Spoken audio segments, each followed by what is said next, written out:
إن الحمد لله نحمده ونستعينه ونستغفره ونعوذ بالله من شرور أنفسنا ومن سيئات أعمالنا من يهده الله فلا مضل له ومن يضلل فلا هادي له وأشهد أن لا إله إلا الله وحده لا شريك له وأشهد أن محمدًا عبده ورسوله أما بعد فإن خير الحديث كلام الله وخير الهدي هدي محمد صلى الله عليه وسلم وشر الأمور محدثاتها وكل محدثة بدعة وكل بدعة ضلالة وكل ضلالة في النار۔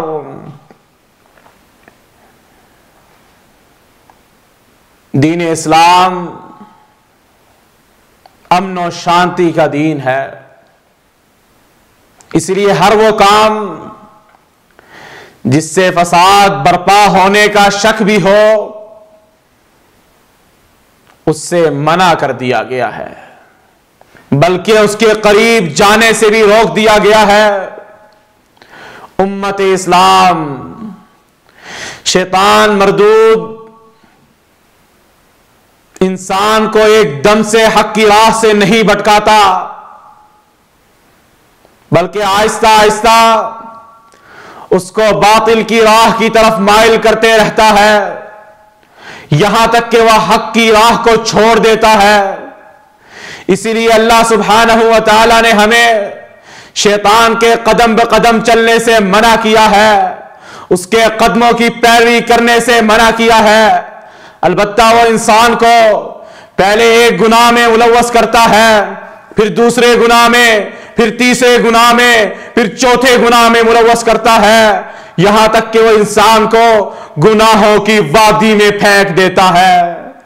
امت اسلام اللہ سبحانہ و تعالی قرآن حکیم میں کہہ رہے ہیں، یا ایھا الذین آمنوا لا تتبعوا خطوات الشیطان ومن يتبع خطوات الشیطان فإنه يأمر بالفحشاء والمنکر۔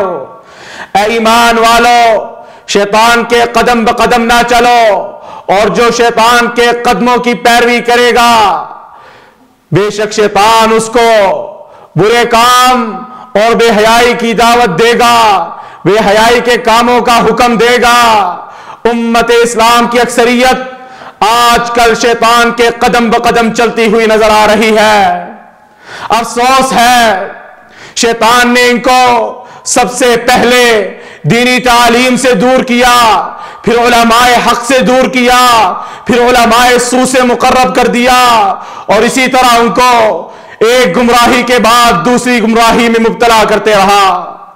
امت اسلام جس گمراہی کا آج میں ذکر کرنے لگا ہوں وہ بہت عظیم گمراہی ہے، وہ بہت خطرناک گمراہی ہے۔ البتہ وہ گمراہی آج کل مظاہرات، ہڑتال، دھرنے کے نام سے مشہور ہے۔ البتہ ان اعمال کی حرمت ایک اور طریقے سے یہ واضح ہو جاتی ہے، اور وہ طریقہ یہ ہے کہ اس طرح کے تخریبی اعمال میں مسلمان بھائی اپنے بھائی کے اوپر اسلحہ اٹھاتا ہے، کبھی تو اس کو ڈراتا ہے، اور کبھی صورتحال قتل و غارت تک پہنچ جاتی ہے۔ امت محمد صلی اللہ علیہ وسلم، آقا علیہ السلام نے مسلمان بھائی کو اپنے مسلمان بھائی کے اوپر اسلحہ اٹھانے سے منع کیا ہے۔ فرمانے سید المرسلین ہے، من حمل علینا السلاح فلیس منا۔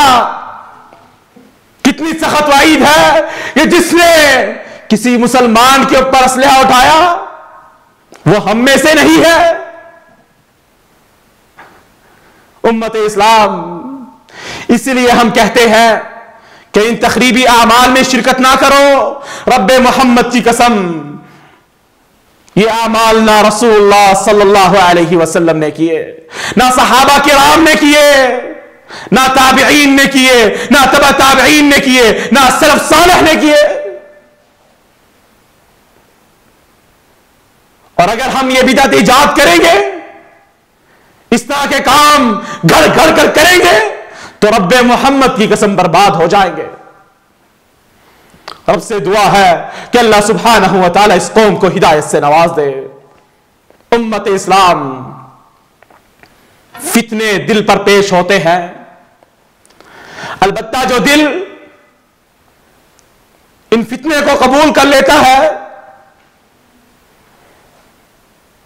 اس دل کے اوپر کالا نقطہ لگ جاتا ہے، اور جو دل اس فتنے کو رد کر دیتا ہے، اس کے اوپر وائٹ نقطہ لگ جاتا ہے۔ یہاں تک کہ دل دو قسموں میں بٹ جاتے ہیں، ایک کالا سیاہ دل جو نہ کسی برائی سے روکتا ہے، نہ کسی خیر کے کام کی طرف بلاتا ہے، اور ایک سفید دل جو خیر و خواہی کی طرف بلاتا ہے، برے کاموں سے روکتا ہے، اور اس پر قیامت تک کوئی فتنہ اثر نہیں کر سکتا۔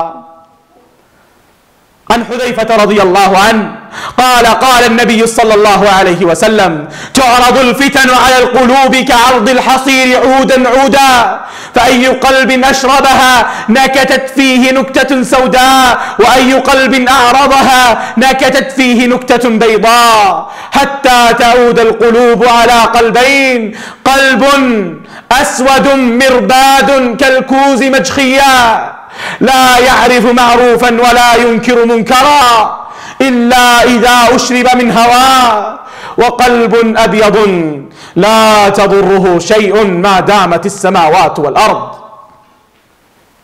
امت اسلام، یہ مظاہرات فتنوں کے دروازے ہیں، ان مظاہرات میں طرح طرح قسم کے فتنے برپا ہوتے ہیں، اور ایک بہت عظیم فتنہ بھی برپا ہوتا ہے جو قتل و غارت کا فتنہ ہے، جس کے بارے میں خود مالک الملک فرما رہا ہے من اجل ذلك كتبنا على بني اسرائيل انه من قتل نفسا بغير نفس او فساد في الارض فكأنما قتل الناس جميعا، اور اس لیے ہم نے بنی اسرائیل کے اوپر لکھ دیا تھا کہ اگر کسی نے کسی شخص کو قتل کیا اس کے بغیر کہ اس نے کسی کو قتل کیا ہو یا زمین پر فساد برپا کیا ہو، تو گویا اس نے پوری انسانیت کو قتل کیا، اور اگر کسی نے کسی کی جان بچا لی تو گویا اس نے پوری انسانیت کی جان بچا لی۔ امت اسلام، اللہ سے ڈر جاؤ، اللہ سے ڈر جاؤ، یہ نہ ہو کہ سیاسی جماعت تمہیں گمراہیوں میں مبتلا کرتی رہے اور قیامت کے دن تم اپنے ہاتھ چبا چبا کر کہو کہ کاش ہم نے ان کی پیروی نہ کی ہوتی۔ امت اسلام، قتل و غارت تو بہت دور کی بات ہے، آقا علیہ الصلوۃ والسلام اپنی امت کو سنو کیا درس دے رہے ہیں۔ آقا علیہ الصلوۃ والسلام نے کہا ان الملائکۃ لتلعن احدکم اذا اشار باخیہ بحدیدۃ وان کان اخاہ لامہ وابیہ، ملائکہ اس شخص پر لعنت بھیجتے ہیں جو اپنے مسلمان بھائی کے اوپر لوہے سے اشارہ کرتا ہے، حتیٰ کہ اگر وہ بھائی اس کا سکا بھائی کیوں نہ ہو۔ امت اسلام، اسلام میں فتنوں کے دروازے بند کیے گئے ہیں، اور آج دین کے نام پر فتنوں کے دروازے کھولے جا رہے ہیں۔ اب سے دعا ہے کہ اللہ سبحانہ و تعالی امت اسلام کو دعات سوء سے محفوظ فرمائے۔ امت اسلام، آقا علیہ الصلوۃ والسلام نے اپنی امت کو 7 ہلاک چیزوں سے بچنے کا حکم دیا ہے، اور ان میں سے ایک یہ بھی چیز ہے کہ کسی روح کو بغیر جرم کے قتل کر دینا۔ رب سے دعا ہے کہ اللہ سبحانہ و تعالی ہمیں ان مظاہرات سے محفوظ فرمائے۔ جو ان مظاہرات میں شرکت کرتے ہیں، اے مولا ان کو ہدایت سے نواز دے۔ اے اللہ ان کو شرعی سیاست کے فہم سے نواز دے۔ اے اللہ حق کی راہ پر قائم رکھنا، حق کی راہ پر دائم رکھنا، حق کی دعوت دینے کی توفیق عطا فرمانا۔ اے اللہ جو ہم پر ظلم کر رہے ہیں ان پر اپنا عذاب نازل فرما دے۔ اے اللہ مسلمانوں کی حفاظت فرما، ان کو فتنوں سے محفوظ فرما۔ اے اللہ بلد الحرمین کی حفاظت فرما، ادھر کے حکمرانوں کی حفاظت فرما، مسلمانوں کے حکمرانوں کی حفاظت فرما، ان کے مالک کی حفاظت فرما۔ اے اللہ مسلمانوں کے حکمرانوں کو ہدایت سے نواز دے، ان کو حق پر قائم رہنے کی توفیق عطا فرما۔ اقول قولی ھذا واستغفر اللہ لی ولکم فاستغفروہ وتوبوا الیہ ان ربی هو الغفور الرحیم۔ سن ہمارے مولا، سن ہمارے داتا، ہم فقیر تیرے، تو ہے شہنشاہ۔